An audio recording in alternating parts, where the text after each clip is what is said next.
Hi, நான் உங்கள் மனசு பேசுகிறேன். இன்றைக்கி ஒரு குட்டி ஸ்டோரி பார்த்துடலாமா? ஆசை.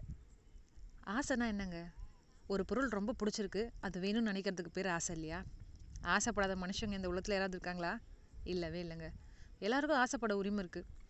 ஸோ குட்டியாக இருக்கும்போது பொம்மைக்கு ஆசைப்பட்டிருப்போம், கொஞ்சம் வளர்ந்ததுக்கப்புறம் சைக்கிளுக்கு ஆசைப்பட்டிருப்போம், அதுக்கப்புறம் பிடிச்ச படிப்பு வேணும்னு ஆசைப்பட்டிருப்போம், இன்னும் கொஞ்சம் வளர்ந்ததுக்கப்புறம் நமக்கு ரொம்ப பிடிச்சவங்களை கல்யாணம் படிக்கணும்னு ஆசைப்பட்டிருப்போம், கொஞ்சம் வயசானதுக்கப்புறம் செட்டில்டாக வாழணும், தேவையான நீட்ஸ் எல்லாமே கரெக்டாக இருக்கணும் அப்படின்னு நினைப்போம். அதுக்கப்புறம் நம்ம பசங்களுக்கு தேவையானது எல்லாத்தையுமே பூர்த்தி பண்ணணும்னு நினச்சிருப்போம். ஸோ ஒவ்வொரு ஸ்டேஜ்லேயுமே ஒவ்வொரு வயசுலேயுமே ஏதாவது ஒரு ஆசை இருந்துகிட்டே தாங்க இருக்கும். ஆசை இல்லாத மனுஷன் யாருமே கிடையாது. ஆனால் ஒரு சிலருக்கு ஆசைப்படுறது உடனே கிடச்சிரும், ஒரு சிலருக்கு ஆசைப்படுறது கொஞ்சம் லேட்டாக கிடைக்கும், சில பேருக்கு கிடைக்கவே கிடைக்காது. ஸோ அது நம்ம வாழ்கிற சூழ்நிலையை பொறுத்து. ஆனால் எல்லாத்தையுமே ஸ்போர்ட்டிவாக எடுத்துக்கணுங்க, இல்லைனா நம்ம வாழ்க்கையை நம்ம இழந்துருவோம். சரிங்க, இப்போது நான் ஒரு கார் வாங்கணும்னு ஆசைப்பட்றேன்னு வச்சுங்களேன். அவ்வளோ ஃபினான்ஷியல் என்கிட்ட இல்லை அப்படின்னும் போது கார் வாங்கினா தான் நான் வாழ்வேன் அப்படிலாம் கிடையாது. கார் இல்லைனாலும் பரவாயில்ல, ஒரு ஸ்கூட்டி கிடைச்சா கூட போதும், நான் வாழ்ந்துக்குவேன் இல்லைங்களா?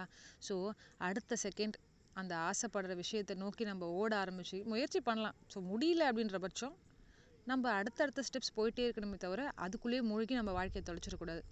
ஸோ அதை பற்றின ஒரு டாபிக் தான் இன்றைக்கி ஒரு ஸ்டோரியாக கொண்டு வந்திருக்கேன். சரிங்க, கதையை ஸ்டார்ட் பண்ணிடுவோமா? கங்கையில் ஒரு வியாபாரி குளிச்சுட்டு இருக்காருன்னு வச்சுங்க.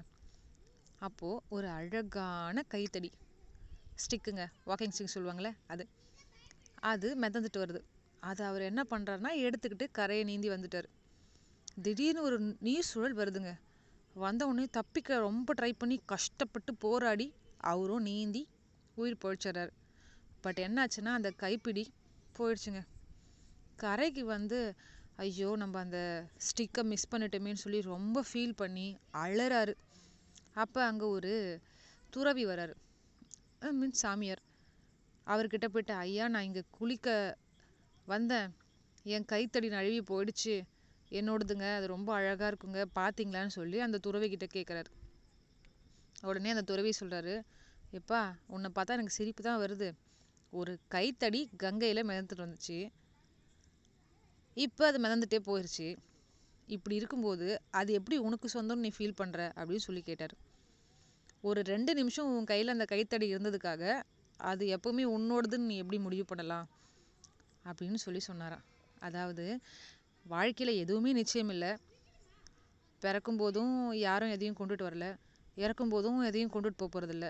நடுவில் இருக்க அந்த குட்டி வாழ்க்கையில் இதான் என்னோடது, அது என்னோடது, இது உன்னோட சொத்து, இது என்னோட சொத்துன்னு உரிமை கொண்டாடுறது என்னம்மா நியாயம் அப்படின்னு சொல்லி யோசிக்க வைக்கிறதுல இந்த கதை. ஆமாங்க, அதே மாதிரி நம்ம ஆசை தான் நம்மளோட துன்பத்துக்கும் காரணமாக இருக்கும்.